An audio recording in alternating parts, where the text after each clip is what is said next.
10월 20일 주일 오전 일부 예배 435장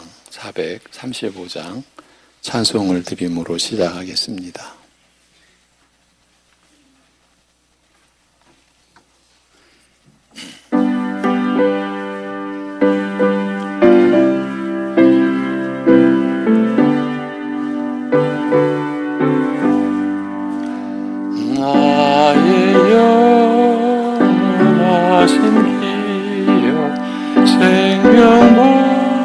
생명보다 귀하다. 나의 갈 길 닦아도 나와 동행하소서. 주께로 가까이 주께로 가오니 나의 길 다가도 나와도 행하소서. 세상 부귀 아니란과 모든 명예 버리고 험한 길을 가는 동안 나와도 행하소서. 주께로 가까이 주께로 가오니 나의 갈 길 다가도 나와도 행하소서. 어둠 골짜 지나가며 험한 바다 건너서 천국 문에 이르도록 나와 동행하소서. 주께로 가까이 주께로 가오니 나의 갈 길 다가도 나와도 1절만 다시 합니다. 나의 영원하신 기여 생명보다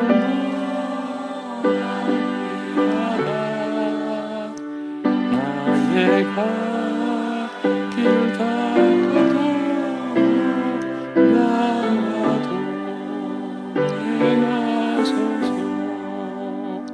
주께로 가까이 주께로 가오니 나의 갈 길 다가도 나와도 행하소서.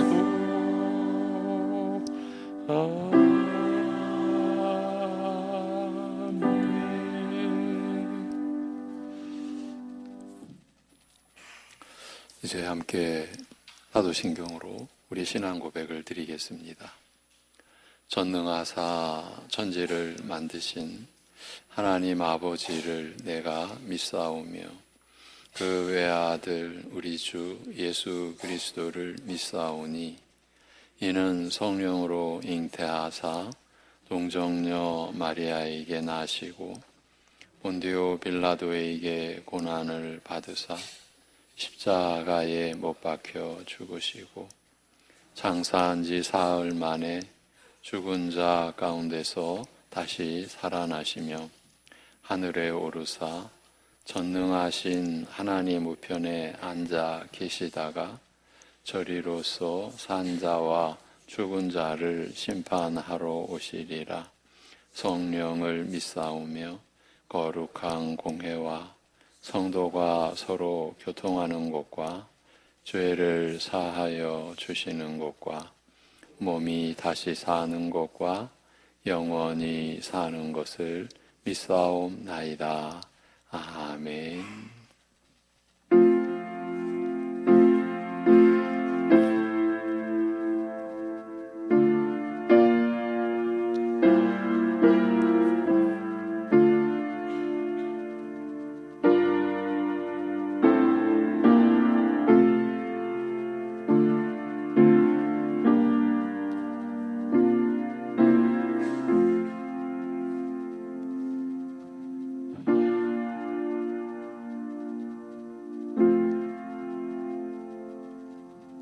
평안을 너희에게 끼치노니 곧 나의 평안을 너희에게 주노라.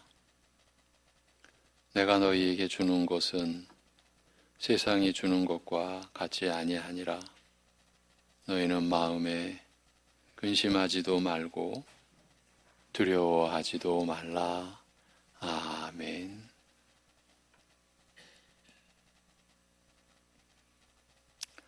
세상이 줄 수 없는 평안과 위로와 참된 소망을 안겨주신 우리 아버지 하나님,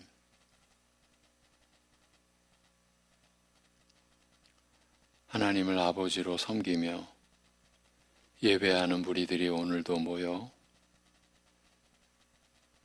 영원한 안식을 맛보게 하시는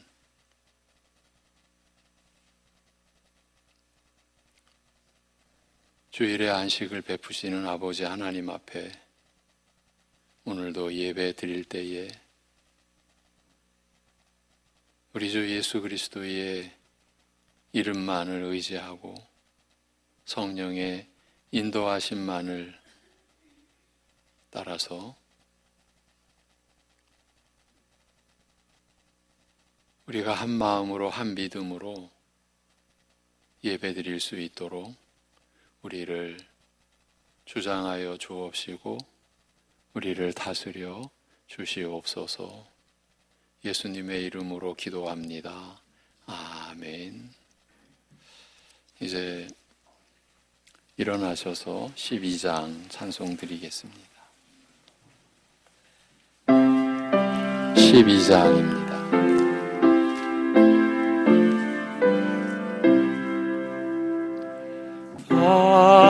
함께 주를 경배하세. 주 같은 이가 어디 있을까.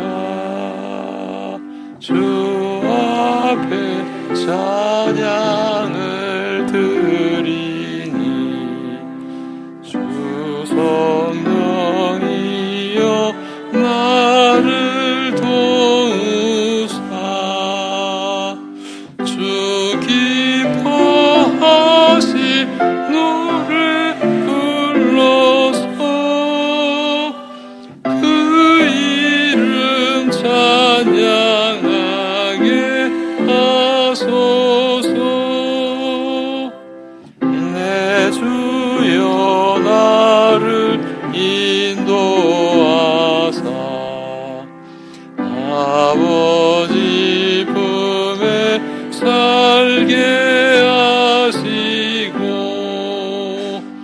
주 성령 내 행실 살피사 내 마음과 뜻을 주관하시고 주 성령 내 맘 열어주시사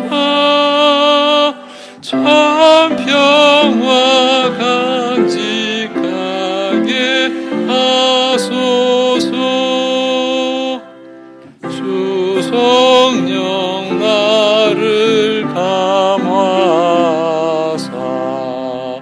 새 노래 나의 맘에 솟으니 참되고 간절한 기도로 나 주께 영광 보내고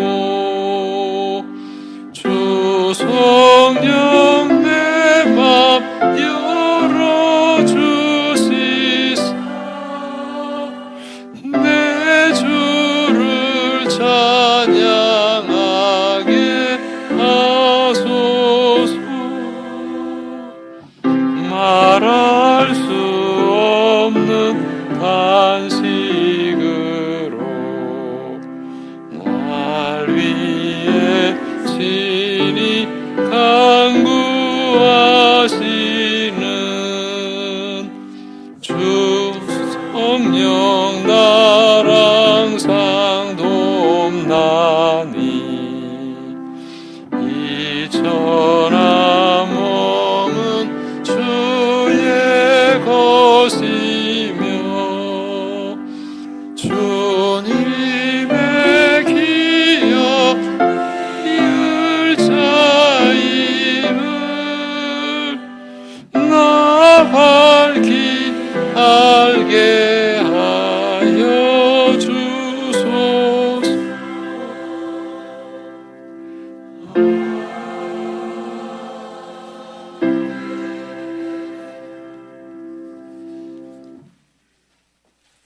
6번 교동문 6번 시편입니다. 여호와여 일어나옵소서. 하나님이여 손을 두옵소서. 가난한 자들을 잊지 마옵소서.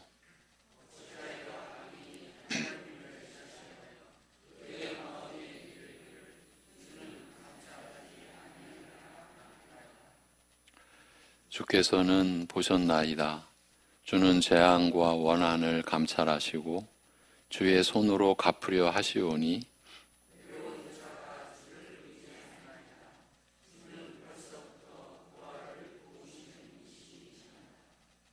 악인의 팔을 꺾으소서.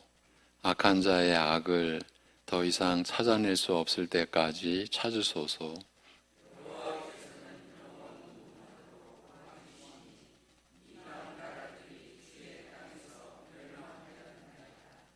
여호와여 주는 겸손한 자의 소원을 들으셨사오니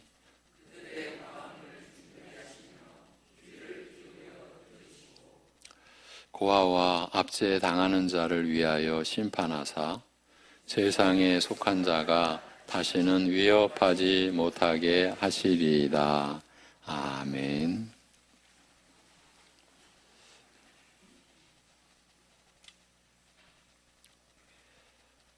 천지를 창조하시고 우리 인생을 하나님의 형상으로 지어주신 우리 아버지 하나님, 지음받은 사람이기에 지어주신 하나님을 의존하며 살게 된 것조차 알지 못하고 자식이 부모를 버리듯 부모와 원수가 되고 부모를 대적하듯 창조주 하나님을 대적하며 원수 사이로 영원을 가야만 했던 우리 인생을 너무나 불쌍히 여겨주시고 그 지옥 형벌의 길을 아들에게 짐지우사 아들의 죽음과 찢긴 그 몸과 흘린 피로 우리의 그 말할 수 없는 허물과 죄악을 씻어 사하여 주시고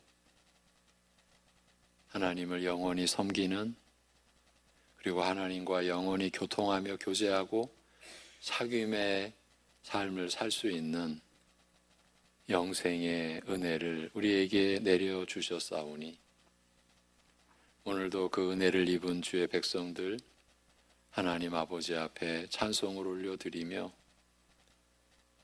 여전히 육신의 죄악 가운데 우리가 머물러 있기에 오늘도 우리의 죄를 회개하며 용서의 은혜를 구하며 오직 이 모든 은혜를 우리 안에서 일깨워 주시는 성령님 의지하여 나아가오니 우리를 받아 주시옵소서.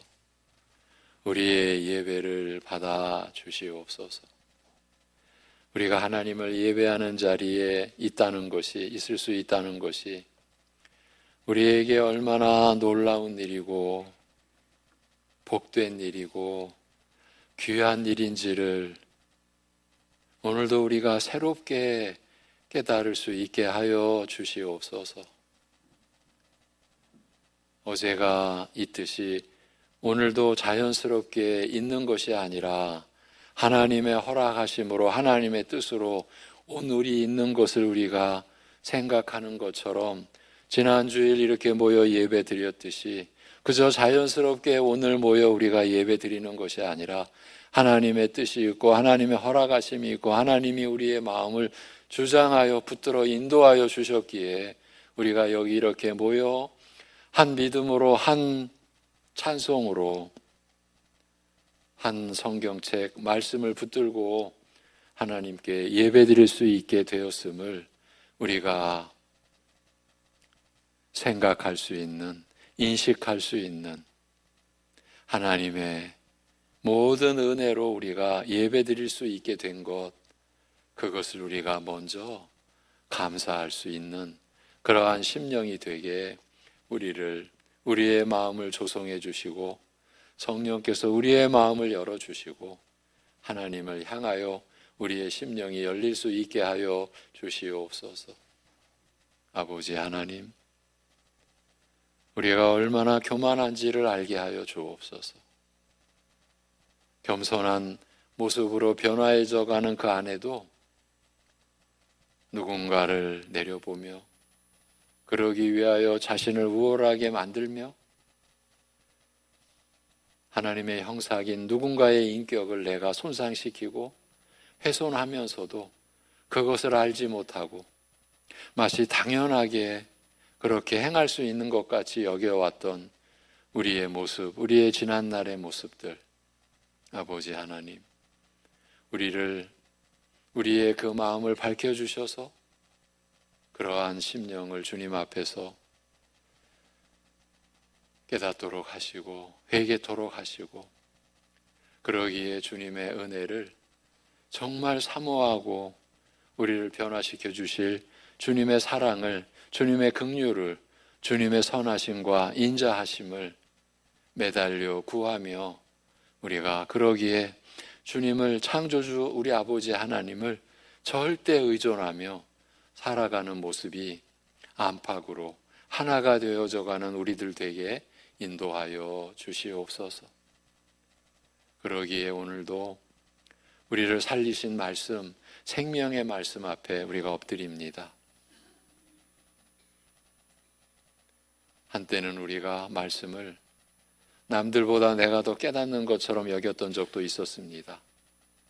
너무나 기가 막힌 거짓이고 사기이고 죄악이었던 것, 이제 그러한 우리의 허물과 교만함도 일깨워 주시고 말씀 앞에 엎드릴 수 있는 믿음으로 우리를 인도해 가시는 그 뜻을 쫓아 오늘도 오직 말씀을 깨닫게 해주시는 성령의 역사만을, 성령의 증거하시는 능력만을 의지하고 우리를 살리시고 우리를 살리신 그 모습으로 자라게 하시는, 그리고 그 말씀이 우리의 삶 속에서 역사하는 대로 살기를 간절히 사모하는 마음으로 오늘도 하나님의 말씀을 우리가 듣고 보고 받을 수 있게 하여 주시옵소서. 이 모든 것을 주님께 의탁드리옵고 우리 주 예수 그리스도의 이름으로 기도하옵나이다. 아멘.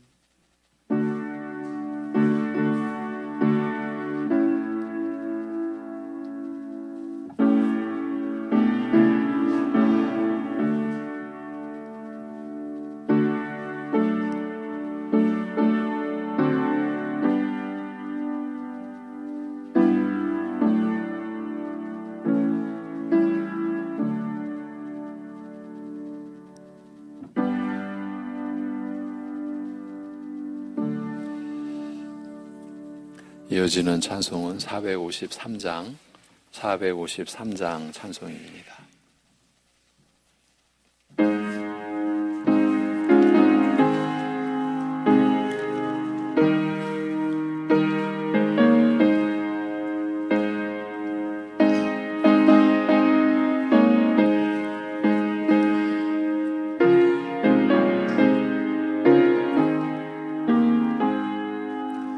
예수도 알기 원하네 크고도 넓은 은혜와 대속해 주신 사랑을 간절히 알기 원하네 내 평생의 소원 내 평생의 소원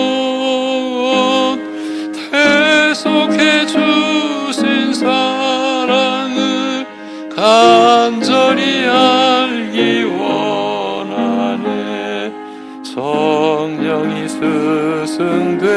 스승되셔서 진리를 가르치시고 거룩한 뜻을 깨달아 예수를 알게 하소서 내 평생의 소원 내 평생의 소원 대속해 주신 사랑을 간절히 알기 원하네 성령의 감화 받아서 하나님 말씀 배우니 그 말씀 한 절 한 절이 내 맘에 교훈되도다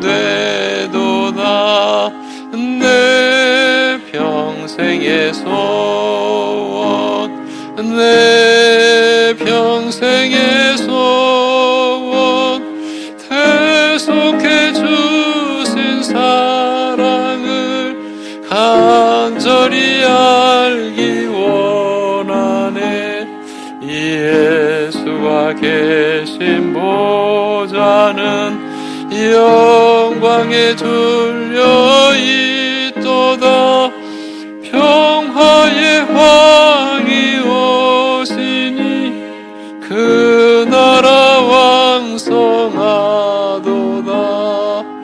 내 평생의 소원 내 평생의 소원 대속해 주신 사랑을 간절히 알기 원하네 아멘.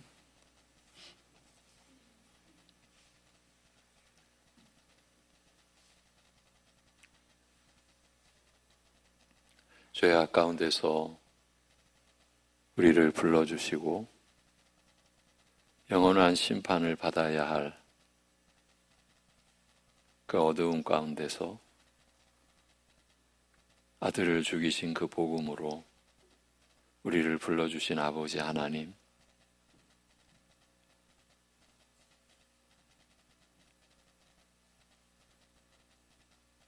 있을 수 없는 일을 그 은혜에 전혀 어울리지 않고 하나님의 사랑에 그 사랑을 받을 만한 그 어떤 이유와 조건도 없는 우리에게 그 사랑을 베풀어 주신 아버지 하나님 앞에 오늘 예배를 드리오며 그 창조주요 구속주이신 아버지 하나님 앞에 11조의 예물을 올려드리며 각자의 살아가는 그 형편과 처지에서 때를 따라 도우시는 은혜를 우리가 받고 누리고 경험했기에 연약하고 부족한 중에도 감사의 고백을 드려야만 했고, 드리고자 했고, 드리고 싶어서 연약하고 소박한 중에도 감사의 마음을 감사의 예물로 드리며 교회가 나아가며 한 사람의 삶의 목적이 이제 육신과 세상에 있지 않고 하나님 아버지께 있기에 하나님의 나라와 그의 의를 구하는 것에 있음을 알게 해주셨기에 선교의 예물과 건축의 예물을 구별하여 드리며 날마다 육신의 양식뿐만 아니라 영혼의 양식도 베풀어 주시는 은혜를 따라 성미와 주일 예물을 올려드릴 수 있도록 우리에게 하나님께 감사하고 하나님께 모든 것을 의탁하고 맡기는 믿음을 주셔서 오늘도 이 아름답고 귀한 봉헌 예물을 올려드릴 수 있게 하여 주시니 이 또한 감사드립니다. 아버지 하나님, 우리와 영원히 함께 하시기 위하여 우리를 대신하여 죽으신 주님으로 인하여서 갖는 기쁨과 감사함으로 사랑하는 성도들의 하루하루가 충만해지고 풍성해지고 그리하여 아무리 어렵고 때로는 너무나 힘든 상황 속에서도 살아야 할 이유가 있고 살아가야 할 방향과 목적이 있음을 늘 일깨워 주셔서 그리하여 그 일상 속에서 주님을 찬송하고 주님의 이름을 즐겨 부르며 자신의 처한 모든 처지를 언제나 주님께 의지하고 그래서 내 삶이 나의 삶으로 하나님이 만들어 주셨으나 우리로서는 내 것이 아니라 내 삶이 아니라 내 안에 주님이 계시며 주님이 나의 주 되시고 나의 왕이시고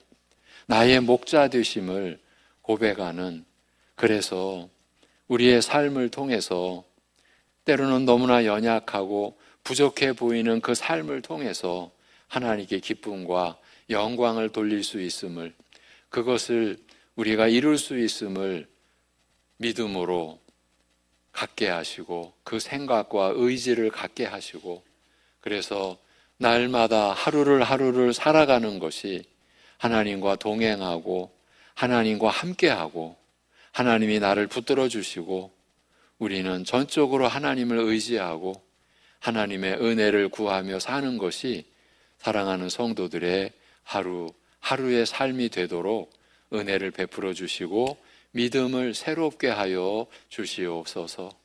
이 모든 것을 감사드리며 우리 주 예수 그리스도의 이름으로 기도하옵나이다. 아멘. 하나님의 말씀은 요한일서 4장 12절에서 13절입니다. 성령의 사역 이 제목으로 요한일서 4장 12절 13절입니다. 어느 때나 하나님을 본 사람이 없으되 만일 우리가 서로 사랑하면 하나님이 우리 안에 거하시고 그의 사랑이 우리 안에 온전히 이루어지느니라. 그의 성령을 우리에게 주심으로 우리가 그 안에 거하고 그가 우리 안에 거하시는 줄을 아느니라. 아멘. 이번에는 합독하시겠습니다. 어느 때나 하나님을 본 사람이 없으되 만일 우리가 서로 사랑하면 하나님이 우리 안에 거하시고 그의 사랑이 우리 안에 온전히 이루어지느니라. 그의 성령을 우리에게 주심으로 우리가 그 안에 거하고 그가 우리 안에 거하시는 줄을 아느니라. 아멘.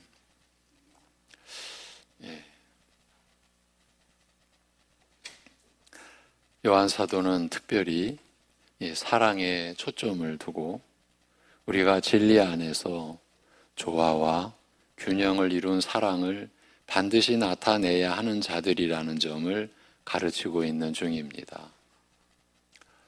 신자의 삶은 그리스도를 믿고 그리스도 안에 있는 사람들은 반드시 이렇게 살아야 한다는 가르침입니다.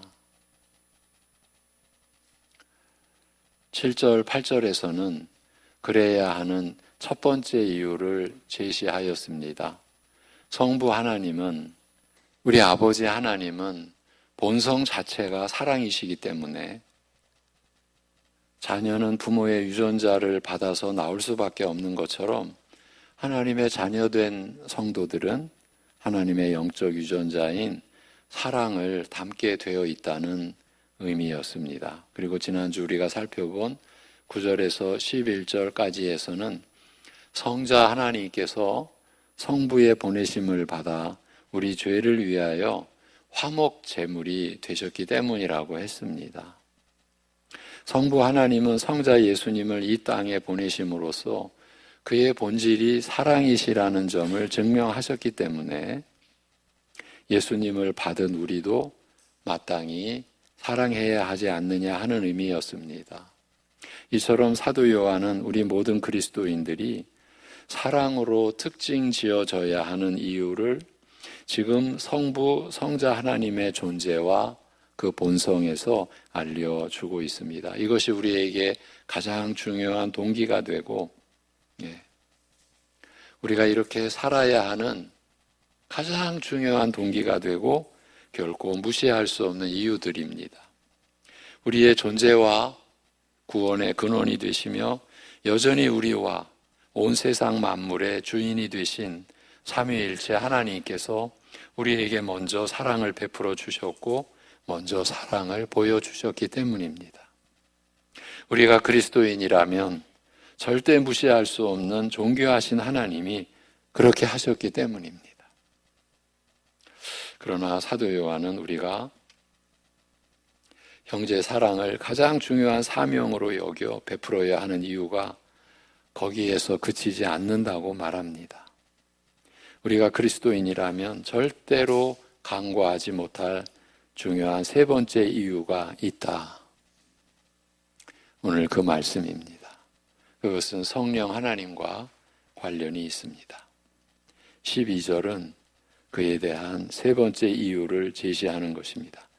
요한 사도는 여기서 만약 우리가 서로 사랑하면 두 가지 일이 이루어진다. 결론적인 진술을 하고 있습니다. 우리가 서로 사랑하면 우리 안에서 두 가지 일이 이루어진다는 겁니다. 첫 번째는 하나님께서 우리 안에 거하시는 증거가 된다. 즉, 그 증거가 밝히 드러난다. 두 번째는 하나님의 사랑이 우리 안에서 온전히 이루어진다는 것입니다. 우리가 서로 사랑할 때 하나님의 사랑이 우리 안에서 온전히 이루어진다는 것입니다. 하나님의 사랑은 완전한 사랑입니다. 그런데 그 완전한 사랑이 우리가 서로 사랑할 때 온전해진다고 말씀하십니다. 요약하면 하나님께서 그 사랑을 완성시키시기 위해 성령을 통해 우리 안에서 역사하고 계시기 때문에 우리는 형제 사랑을 베풀어야 한다라는 것입니다. 그 두 가지 결론이 우리에게 무한한 가치가 있기 때문에 사랑은 우리의 일상의 목표가 되어야 한다라는 것입니다. 그런데 사도는 12절의 내용을 그렇게 간단하게 끝내게 허락하지 않습니다. 사도는 그 의미를 더욱 깊이 되새기기를 원하고 있습니다. 그래서 13절 이후로 21절까지에서 요한일서 4장이 21절로 마무리되는데 13절 이후로 21절까지에서 12절의 그 두 결론 부분을 자세히 설명하고 있습니다. 12절에 나타난 두 가지 결론은 13절 이후의 주제가 됩니다.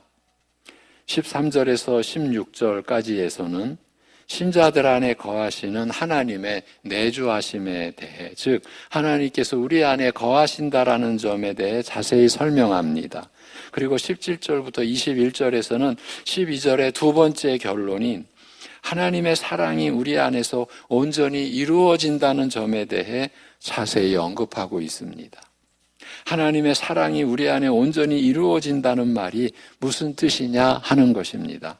이처럼 12절은 이후에 두 부분으로 나누어지는 말씀에 대한 그 요점을 먼저 제시하고 있습니다.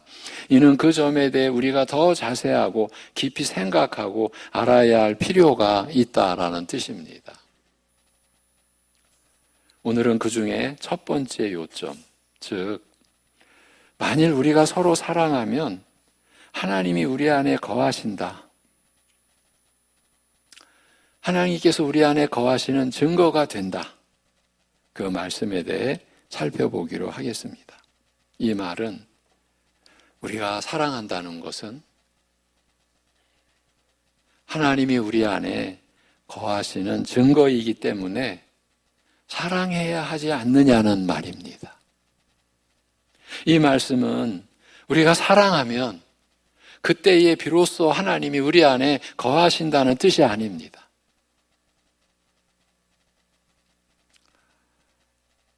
우리가 우리말 성경을 볼 때 우리가 이렇게 하면 하나님이 이렇게 해 주신다 이런 식으로 보여지고 들려지는 구절들이 있을 때 그럴 때일수록 더 조심해서 주의해서 그 말씀을 그리고 앞뒤 문맥을 살피는 노력이 필요합니다. 그때 성령님의 은혜를 도우심을 구하여야 합니다. 반드시 구해야 합니다. 여기도 우리가 사랑하면 그때에서야 비로소 하나님이 우리 안에 거하신다 그런 뜻이 아닙니다. 하나님의 사랑은 어떤 경우에도 우리의 구원과 사랑의 바탕이고 근원이 되십니다. 우리가 먼저 사랑을 한 적이 없고 우리가 홀로 사랑할 수도 없습니다. 이 말은 우리가 서로 사랑하는 것이 하나님이 우리 안에 거하시는 증거라는 뜻입니다. 우리 안에 거하시기 때문에 우리가 사랑할 수 있게 되었다. 그렇기 때문에 우리는 사랑을 해야 한다라는 것입니다. 13절에서 그 사실을 더 구체적으로 설명하고 있습니다. 또 여러분에게 죄송하다라는 말씀을 안 드릴 수가 없게 되었습니다. 이 13절 이 부분은 여러분이 우리 한글로 번역된 성경을 조금 고쳐주십시오. 우리말 성경은 그의 성령을 우리에게 주심으로라고 되어 있으나 옆에 연필이나 필기 도구를 갖고 계신 분은 옆에다가 괄호해 놓고 이렇게 적어 주십시오. 그의 성령을 우리에게 주심으로라고 우리말로는 번역해 놓았는데 그의 성령에 속한 것을 우리에게 주심으로, 이게 원문은 이렇게 되어 있습니다. 그의 성령에 속한 것을, 그러니까 그의 성령으로부터, 그의 성령에 속한 것을 우리에게 주심으로. 성령을 주신 것이라기보다 성령으로부터 무언가를 주셨다는 것입니다. 그래서 성령에 속한 것을 우리에게 주셨다.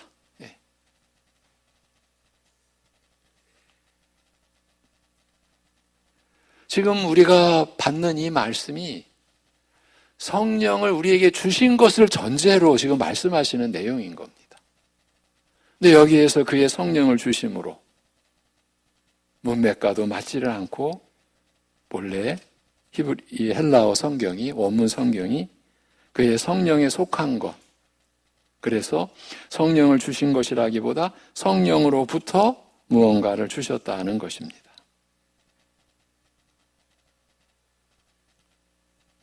그래서 13절 전체의 의미는 그의 성령에 속한 것을 우리에게 주심으로 우리가 그 안에 거하고 그가 우리 안에 거하시는 줄을 안다는 것입니다. 하나님께서 성령에 속한 것을 우리에게 주신다는 것입니다. 그것이 무엇입니까? 고린도전서 12장 같은 곳에 보면 여러 가지 은사들을 의미하나, 그런데 그 마지막 절에 너희는 더욱 큰 은사를 사모하라. 내가 또한 가장 좋은 길을 너희에게 보이리라고 말하고서 고린도전서 13장에서 사랑에 대해 얘기합니다. 사랑도 우리 뜻대로 행할 수 있는 것이 아니고 하나님께서 허락해 주심으로써 성령께서 우리 안에 내주하시면서 우리에게 역사하시는 경우에만 가능한 일이라는 말입니다. 사랑은 하나님께 속한 것입니다. 원래부터 우리 안에 있는 것이 아닙니다. 사람은 본성상 사랑하지 않습니다. 첫사람 아담의 타락으로부터 시작해서 그의 불순종과 그의 불신앙으로부터 이제 죄의 본성으로 태어난 모든 사람들 사랑할 수 없습니다.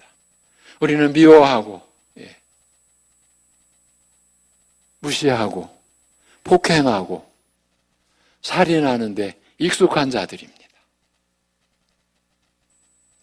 살인하는데 익숙하다라고 하니까 어색하게 들리십니까?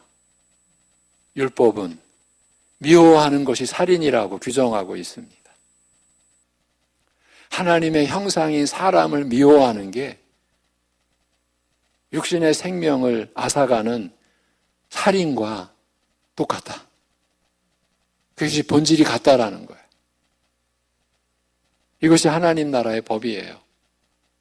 그 하나님 나라의 법 앞에서 우리는 무수히 살인한 사람들이에요.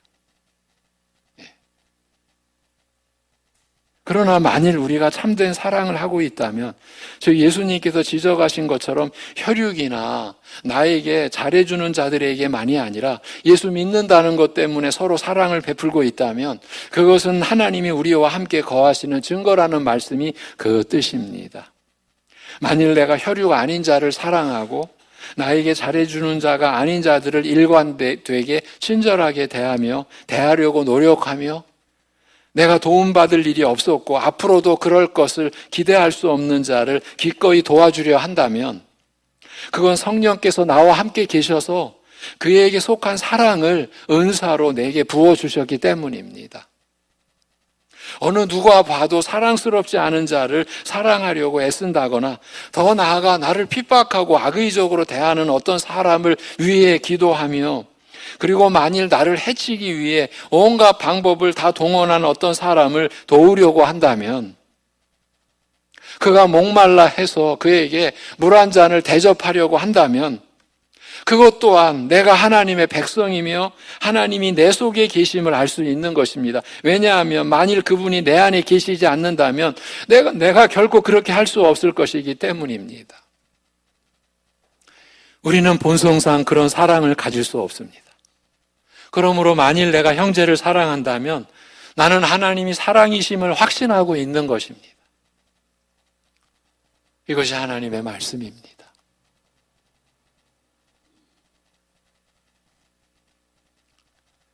우리는 보이지 않으시는 하나님에 대한 확신을 이런 식으로 압니다. 내가 형제들을 사랑하고 또 그들을 사랑할 능력이 내게 있다라는 사실 그 자체가 하나님이 계시며 내 안에 계시며 하나님이 사랑이심을 입증하는 증거입니다. 왜냐하면 내게 주신 성령의 은사를 떠나서는 성령에 속한 것, 그 성령의 은사를 내가 받아서 내가 살지 않고서는 그 성령의 은사를 떠나서는 내가 형제를 사랑할 수 없기 때문입니다. 물론 믿지 않는데도 사랑하는 것처럼 보이는 자들도 있습니다. 그러나 그건 혈육이거나 자기에게 어떤 이익이 돌아올 것을 기대하기 때문에 사랑하는 경우가 대부분입니다. 다른 종교인들, 특히 불교인들 같은 경우는 사람들에게 자비를 많이 베풀므로써 사랑이 많은 것처럼 보이기도 합니다. 그 자체는 비판할 것이 아니라 우리는 바르게 알고 있어야 합니다. 그들의 교리가 공로적이라는 것을 알아야 합니다. 여기 이 땅에서 어떻게 살았느냐에 따라 나중에 벌레로 다시 태어나든지 더 귀한 사람으로 태어나든지 하는 그 헛된 교리가 그들을 그렇게 사랑하게 만드는 것입니다. 부정적으로 말하자면 그들은 사후세계에 불이익 받을 것이 무서워서 이 땅에서 많은 자비를 베풀려고 한다는 것을 알아두셔야 합니다. 우리가 불교를 어떻게 압니까? 그들이 자신들의 그 교리를 그렇게 외치니까 우리가 상식적으로 그 정도는 알고 있죠. 윤회설이라고 하죠. 우리는 그런 이유로 사랑하는 것이 아닙니다. 사랑을 하면 하나님이 우리와 함께 계신다거나 또는 우리가 천국에서 많은 영광을 받고 사랑하지 않으면 지옥 간다는 것 때문에 사랑하는 것이 아닙니다. 구원은 오직 예수님을 구세주로 믿고 영접함으로써 얻습니다. 그것은 변할 수 없습니다. 사랑이 많으냐 적으냐로 절대 달라지지 않습니다. 그건 우리의 구원과 아무 관계가 없습니다. 우리는 사후세계나 이생에서, 이생이라면 지금을 말하는 거죠. 사후세계는 죽음 이후죠. 무슨 대가를 바라고 사랑 베푸는 자들이 아닙니다. 대가를 바란다라는 것은 이미 사랑의 본질을 떠난 것이죠. 우리가 하나님께 받은 사랑이라는 관점에서 예수님이 우리를 대신하여 죽으신 그 사랑이라는 그 본질에서 바라본다면 이미 대가가 들어가면 그건 사랑이 아니죠. 근데 우리는 그렇게 사랑하죠. 여기서 사도 요한이 강력하게 주장하고 있는 바는 우리는 그리스도인이라는 신분과 그 위치 자체가 사랑할 수밖에 없는 자들임을 알아야 한다고 말하고 있습니다. 이것이 기독교회의 교리입니다. 교리가 없어도 우리는 더 신자로서 훌륭하게 살아간다라고 말하는 또 지도자들이 있고 그런 일단의 무리들이 있습니다. 장로교회의 교리를 그들은 조롱합니다. 하나님의 주권과 하나님의 선택 때문에 사람들을 게으르게 만들었다고 자기 책임에 대해서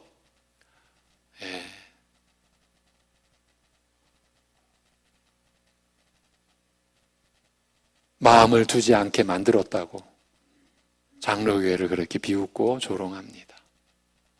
열심을 내지 않고 열정을 내지 않는 게 장로교회 교인들이라고. 그게 하나님의 주권에 대한 교리와 선택과 예정에 대한 교리를 내세웠기 때문이라고 이렇게 말합니다. 하나님의 주권이 성경의 주제입니다.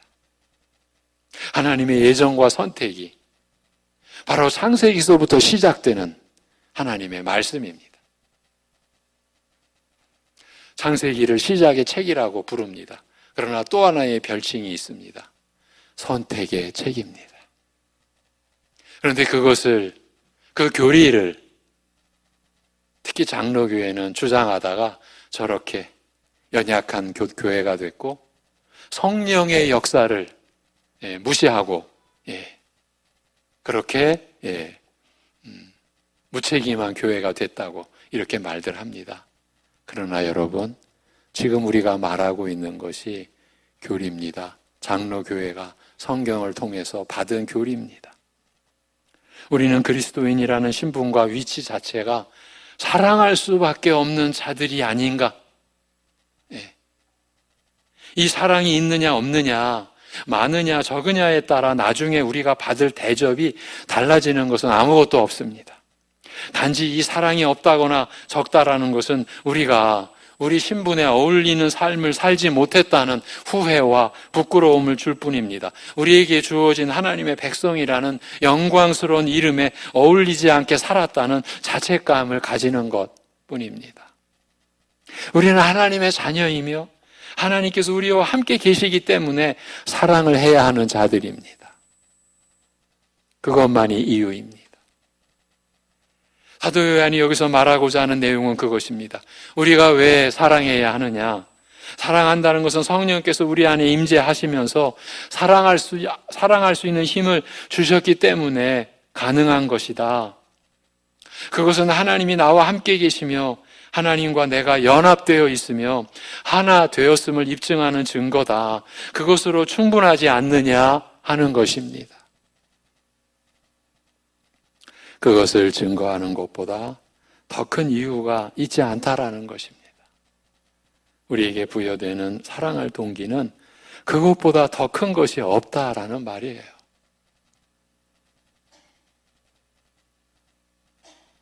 우리가 사랑하며 사랑해야 하며 그렇게 살아갈 우리들 되었기 때문에 신자된 우리에게 하루하루는 늘 새롭다라는 거죠. 사랑할 하루를 우리가 받았기 때문에 오늘 본문은 또 하나의 이유를 제시하고 있습니다. 우리의 사랑은 또한 온 세상 앞에 하나님을 드러내어 증거하는 결정적인 증거가 되기 때문이라는 점입니다. 이 말을 시작하기 전에 사도 요한이 어느 때나 하나님을 본 사람이 없으되라는 말을 먼저 꺼내놓은 이유도 바로 그것입니다. 우리는 다른 이유로 사랑하는 자들이 아닙니다. 사랑이 고귀한 이념이기 때문이라든가 사후에 좋은 자리를 마련해 주기 때문이라든가 하는 그런 이유가 붙지 않습니다. 그런 이유가 붙는다는 것은 하나님을 모독하는 것입니다. 사도는 모든 그리스도인은 하나님의 백성이라는 신분이기 때문에 성령께서 은사로 그들 안에 사랑을 주셨기 때문에 사랑할 수밖에 없는 자들이라고 말했습니다. 그런데 사도는 사랑은 하나님의 존재를 드러내는 증거라고 말합니다. 사랑이 보이지 않으시는 하나님의 존재를 알게 하는 가장 강력한 증거라는 말입니다. 많은 사람들이 하나님의 임재를 사도 요한이 가르쳐 주신 방식과는 다른 데서 찾습니다. 신기한 일이 일어난다든지 육신의 귀로 음성을 듣는다든지 그런 일은 일어나지 않는데 자기는 듣는다고 합니다. 또 아니면 꿈에 뭔가 놀라운 계시가 주어진다든지 하는 것으로서 그리합니다. 혹여나 이런 일이 이와 비슷한 일이 일어날 때 제가 제발 부탁을 드리는데 그런 거를 가지고 자랑하지 마십시오. 사실 어쩌면 어떤 그 체험적인 뭔가가 일어났을 때 오히려 내가 너무나 어리석어서 내가 너무나 무지하고 은혜를 못 깨달아서 이렇게까지라도 하나님이 하셔야만 했는가?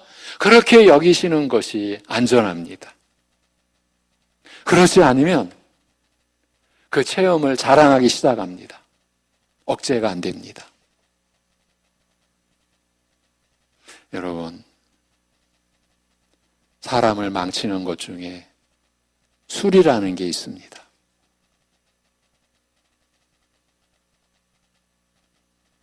물론 왜 술이 나를 망쳐? 잠깐 즐기는 것인데 그러면서 살아가는 사람도 무수히 많습니다.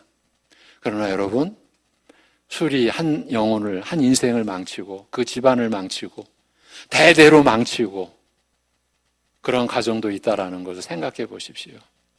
왜 제가 갑자기 술 얘기를 꺼냈습니까? 억제 못하는 거예요. 못 끊는 거예요. 그래서 저 어느 나라에 술을 끊게 된 사람들의 모임, 그 처절한 고통에서 벗어난 사람들의 모임이, 그 모임의 이름이 이름 없는 사람들의 모임이라는 거예요. 자기들의 이름을 내세우지 않아요. 왜? 자기들이 끊은 게 아니라는 거를 자기들이 아니까. 자기들로서는 못 끊는 술을 끊게 된 거거든요. 그 중에 신자들은 하나님의 은혜라는 걸 알죠. 중독이라는 게 그렇게 무섭죠. 여러분, 그 무서운 중독 중에 자랑이 있어요. 자랑의 중독, 칭찬 중독. 미국의 중독을 연구한 한 신경정신과 의사가 있습니다. 그분이 부정적인 중독, 긍정적인 중독, 긍정적인 중독도 사실은 부정적인 거죠. 왜 근데 긍정적인 중독이라고 했냐면 칭찬 같은 것을, 이 사람은 칭찬을 받아야 살아요. 교회에 와서도 칭찬을 들어야 만족해요. 평화가 와요. 얼마나 사실은 위험한 겁니까? 사람이 항상 칭찬받으며 살아갈 수 있는 존재입니까? 자랑이 그렇다는 거예요. 그 자랑 중에 영적 체험의 자랑, 무서운 중독이에요. 못 끊어요. 나중에 가서는 과연 이 믿음이 믿음인가? 그런 질문을 하지 않으면 안 되는 지경까지 들어가게 돼요. 그래서 제가 말씀을 드리는 거예요. 어떤 체험 같은 것이 왔을 때 더 잠잠히 이것이 과연 성령의 역사인지 진정 하나님의 은혜인지 성경 말씀으로 그리고 조심스럽게 스스로 분별이 안 된다면 우리 교육자들에게 말씀의 일꾼들에게 와서 같이 나누는 작업이 꼭 필요해요. 그런 무서움을 제가 경험했기 때문에 그런 무리들 속에 제가 있어 봤기 때문에 평생을 가요. 그 자랑을 절대 놓지 못해요. 어떤 말씀을 들어도 나에게는 그런 체험이 있어. 그래서 자기의 믿음, 자기의 구원의 근거를 결국은요 예수 그리스도의 십자가 구속에 두는 게 아니라 자기만이 경험한 그 체험에다가 근거를 두고 있는 거예요. 그걸 자기가 몰라요. 그리고 그 무지 때문에 나타나는 왜곡이 있어요.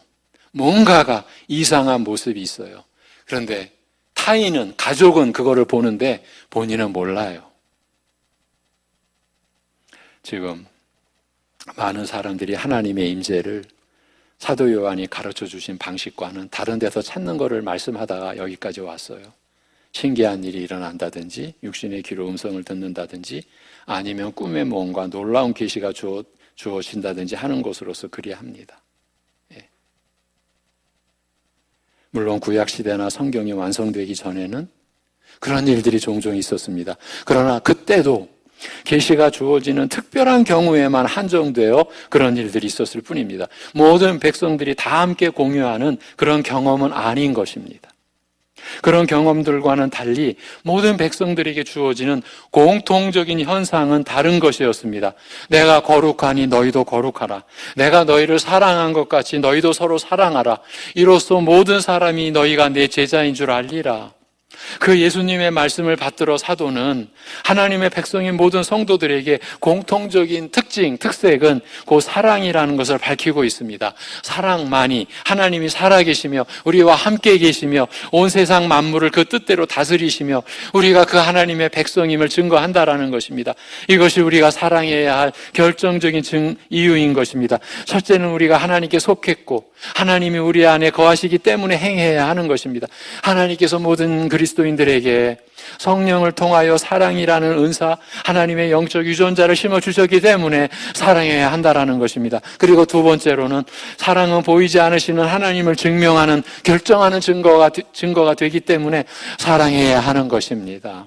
우리는 여러 가지 다른 곳으로 하나님을 증명하려 한다거나 혹은 사랑을 행하면서도 이방 종교인들이 가지는 공로주의 사상에서 행해서는 안 되는 자들입니다. 겉으로는 비슷하게 보일지라도 그리스도인은 그 피가 사랑인 자들입니다. 그리스도의 피로 새롭게 수혈받은 자들입니다. 그 피에는 사랑의 열매가 맺어지게 되어 있습니다. 다른 종교인들처럼 죽은 몸에 사랑의 옷을 입혀 놓은 것이 아닙니다. 그리스도인은 사랑을 열매 맺는 살아있는 나무요.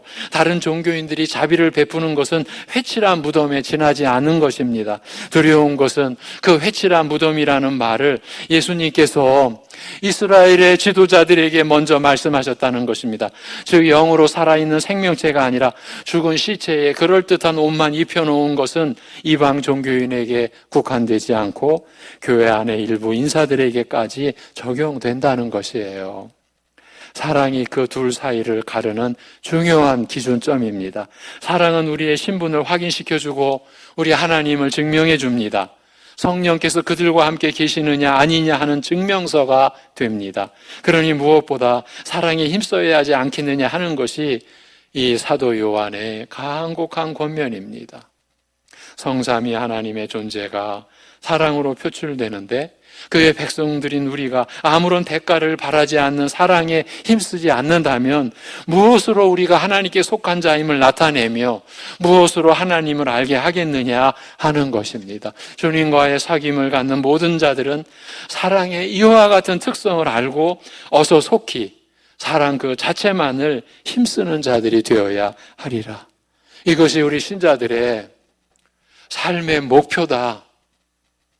이것이 우리만이, 그렇죠. 사실은 하나님의 사람들인 우리만이 가질 수 있는 인생의 목표. 이 목표를 따라가는 것이 성공한 인생이라는 것이죠. 교회 안에서 말할 수 있는 성공, 여기서 나올 수 있는 말이죠. 이 사랑을 인생의 목표로 삼고 가정 안에서부터 훈련되고 성숙해진 그 사랑이 이제 이웃들과 함께 교회 안에서도요. 여러분, 그래서 교회는 정말 사랑의 훈련장이에요. 훈련장이 될 수밖에 없어요. 왜냐하면 각양각색의 사람들이 모인 곳이 교회예요. 여러분, 교회는, 그래서 저는 기적의 공동체라는 말을 언제나 마음에 품고 살아요. 이해관계로 모일 수 있는 곳이라면 교회는 모여지실 수가 없어요.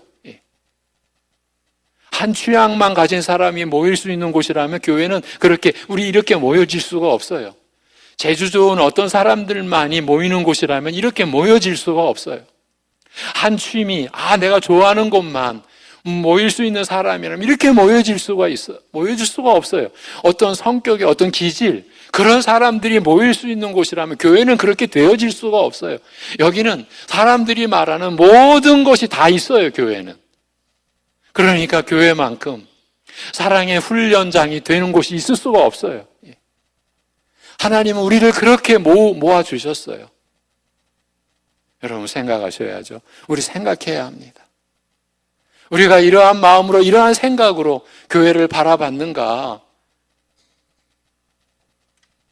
내가 그렇게 살아왔는가? 돌아봐야 되는 거죠. 우리 모두가 오늘 말씀의 은혜를 입기를 바랍니다. 기도드리겠습니다. 하나님 아버지,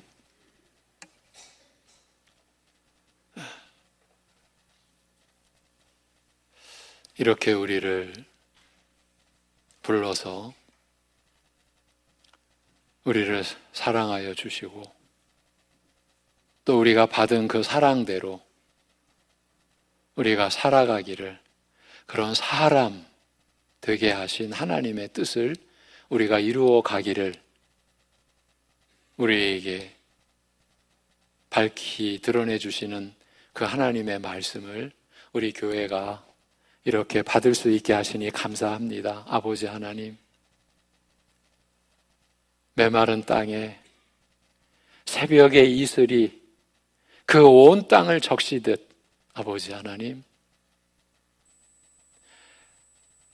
하루 종일 이슬방울 물 하나 없는 그 사막 대지에 새벽에 이슬이 맺혀서 그 사막에서 살아갈 모든 생물이 하루를 살아갈 충분한 물을 취할 수 있는 그 은혜처럼 우리의 메마른 심령에 그 이슬이 내리듯 오늘 말씀이 우리의 영혼에 임하는 이슬의 말씀이 되고 생수의 말씀이 되고 우리가 하루를, 한 주간을 살아가는, 우리의 일생을 살아가는 이 생수의 말씀 되게 우리 안에 역사하여 주시옵소서.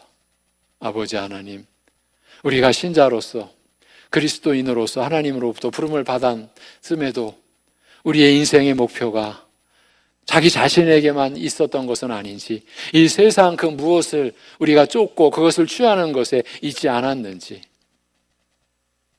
성공이라고 하는 세상이 준 거짓된 것, 헛된 것, 그것을 쫓고 있는 인생은 아니었는지, 아니면 사람들에게 드러내고 자랑하려고 하는 그 뭔가를 이루기 위하여 미친 듯이 살아온 것은 아닌지, 우리 자신을 돌아볼 수 있는 은혜 우리에게 허락하여 주시옵소서. 교회가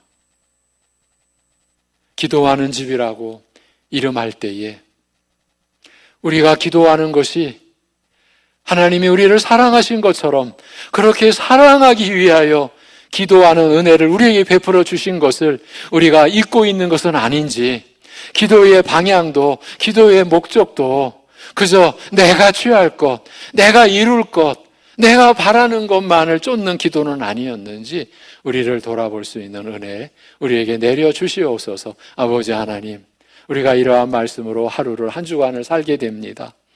사랑의 길을 가게 하여 주옵소서. 아버지 하나님, 사랑의 역사가 일어나게 하옵시고 사랑의 열매가 맺히게 하여 주옵시고 그 사랑을 새롭게 우리가 배워갈 때에 일어나는 여러 가지 어려움, 여러 가지 또 힘든 부분들 우리가 인내하며 그 연단 속에서 사랑의 열매를 맺어갈 수 있도록 은혜를 베풀어 주시옵소서. 많은 어려움과 고통과 슬픔과 아픔을 지니고 있습니다. 하나님의 은혜로 사랑의 말씀 속에 주시는 그 하나님의 위로가 그 새벽에 온 땅을 적시는 이슬의 역사처럼 하나님의 말씀의 위로가 슬픔과 고통 속에 어려움 속에 있는 심령들에게 임하는 역사 허락하여 주시옵시고 주님의 그 은혜로 그 심령 속에서 주님을 의지함으로 새롭게 주님께 소망을 두고 평강을 지니고 하나님 앞에서 살아가는 심령이 되게 역사하여 주시옵소서. 이 모든 것을 감사드리며 우리 주 예수 그리스도의 이름으로 기도하옵나이다. 아멘.